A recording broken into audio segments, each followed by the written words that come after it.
those of you that are tuning in for the first time, this is Morals Over Money. I'm Frank. This is my homie Cody. We're on the way to Philly right now.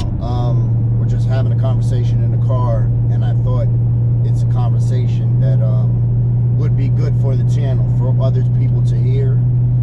And we're just basically talking about different cities. And I was telling him how in Philly, people get involved in the drug trade at a very, very young age. The kids, where they don't even know it yet, but dudes that are on the block hustling and getting money, they'll send the kids to the store, you know, and tell them, here, pick me up some chips, a soda, keep the change. And inadvertently, those kids are now involved in the drug trade, right? They see those people that are selling drugs, and they might not know that they're specifically selling drugs, but they know they're doing something, right? So now they're benefiting from that. They're telling them, keep the change. It might be $5 change. It might be, you know, 80 cents change. But they're telling them, keep the change. So instantly, when they bring back those chips and that soda for the younger guys, they want to go to the store again because they know, all right, I'm going to get to keep that extra change, you know, 20 cents. And then it's going to go from there to, how can I be the one sending people to the store, right? And so many young kids, there's kids that's on the block riding bike.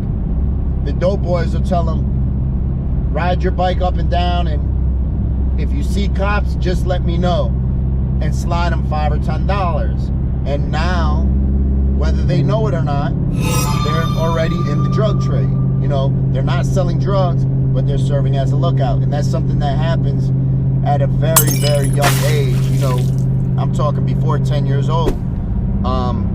And they're telling them, you know, just let me know if you see anything funny. Let me know. Here, ride your bike up there. Here's a couple dollars. Ride your bike up there and tell me if you see the cops there. You know, and it happens at a very young age. That, you know, more times than not will eventually lead to them wanting to send kids to the store, right? And then you also have to think, in Philadelphia, I'll give it an example as, all right, where my barbershop's at in Milton, the poverty level, and is judged by, I know in a school format, if you qualify before, now everybody in Pennsylvania gets free lunch. But before, you had to qualify for that. So you had to be a low-income house to qualify for free lunch. The percentage in the area where my barbershop is at it was right around 50%. The percentage in Kensington is 98% that qualify for free lunch. So there's a whole bunch of kids out there that are living, that their family, you know, they might be in a one-parent home, two-parent home, might have no parents in the home, might live with grandma, where they're running around in a house that doesn't have no heat, doesn't have no electricity, doesn't have no hot water. So now you tell one of them kids, I got a chance for you to be able to make some extra money, get a nice pair of sneakers or something. What kid doesn't want a nice pair of sneakers, right? What kid doesn't want to have some nice clothes? And now that's just talking to average kid. Now, if we throw into the equation a kid that has previously had 5 or 8 years of being made fun of because of his clothing, because his sneakers got holes in them, because he doesn't have the same type of clothing as the other kids, you know, that's where the drug drug industry takes over and snatches kids and adults alike. That's how it happens pretty much. Everybody gets caught up in the drug game. 100%. Everybody, they see something that somebody else wants because most of them don't have it. Yes, of course. You know, and we see that as adults, right? We go on Instagram, we go on Facebook, we see somebody who got a nice car, and we might decide, all right, fuck it, I'm gonna work harder. I'm gonna put in some extra time. I'm gonna put in some overtime at work, right? But now, how about you don't have a job where you be like, all right, well, what's the quickest way to get some money? Everybody's scamming nowadays. Everybody's hitting them fucking you know, the PUA and the PPP loans and scamming, and that shit is so easy, and it's extremely prevalent down Kensington right now.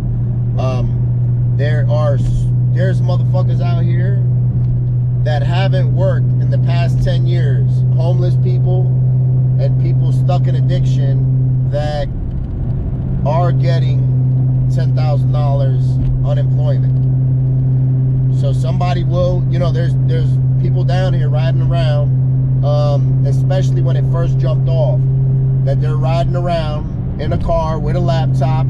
They're pulling people over, be like, yo, let me run your numbers. If it works, I'll give you $100. Not knowing they're giving you $100, but they're getting $12,000. And people are gonna do it. There's people that I've interviewed on this channel that you guys know that have done that, and they might get a couple $100, and meanwhile somebody's walking off with, you know, $10,000, $12,000. It's just the way it goes. But the thing is with that is everybody fucking gets caught doing that shit. Because in order to do that, to file, you're filing from a computer or a cell phone. You have to have that card shipped somewhere. So you might come up on the front end with $10,000, and you do that 5-6 times over, you know, you're pushing $80,000. But in the back end, it's not worth it. You're gonna get caught. Anything you do on a fucking computer, cell phone, laptop, any of that shit, there's proof of it. That shit never goes away. Hell yeah. You see it now. People, you know, I bet on a weekly basis there's people in the newspaper, in the news, that's getting caught for that shit. Look at the rapper Casanova, the rapper G Herbo. You know, all those dudes are getting booked for those type of PPP scams, and you know, it's looked at as free money, but anything you do on that fucking computer is traceable. That shit never goes away. You could break your fucking phone. You can. No, absolutely. It always comes with some type of strings attached.